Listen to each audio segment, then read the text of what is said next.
I have always been surprised that truly religious people steal.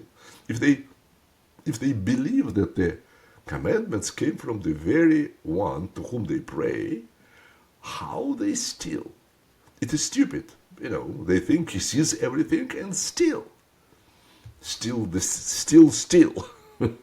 For example, a representative sits in the Congress and thinks, it would be great to build a stadium in my district. Then I would be elected again and maybe even to the Senate. He goes to his colleagues who also want to get additional funds for some reason, and they pass new law through Congress about charging an extra 5 cents per gallon of gasoline to build schools, sports, and health facilities. I agree that all of this is probably very important and necessary. After their actions, you and I began to pay more for gas because someone decided that he needs our money more than we need it. They took everything from me that is mine, but if I'll try to resist, I will be imprisoned or killed. Let's define what theft is. It is the taking of private property without the owner's permission. Do you agree with this definition? There is taking of property without the owner's permission called theft. So, one who is stealing or one who is telling somebody to steal or ordering him to steal called a thief. So, who is a thief? Let's start counting. Are the members of Congress who voted for theft themselves thieves or not? Yes, thieves.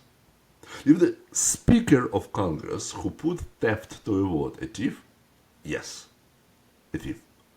The President who approved the right of Congress to steal, who is he?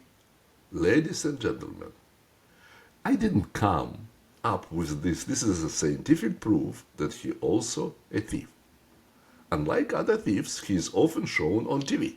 Otherwise, he is a thief exactly as the ones that are in prisons for short and long times.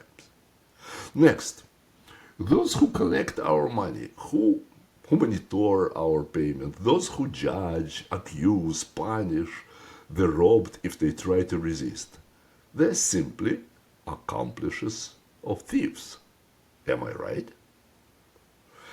Do you want to know how to end theft in the United States of America and elsewhere? Do you want to know how to act so that you and I are not robbed, or at least robbed, but not so often? If you want, then right now, without delay, go watch the video conversations of the project Roadmap to Freedom. Absolutely free. The project is non-commercial. By the way, do you want to know what violates the very first commandment? And not only violates it, but also makes us all accomplices to the crime? Link to the video series below.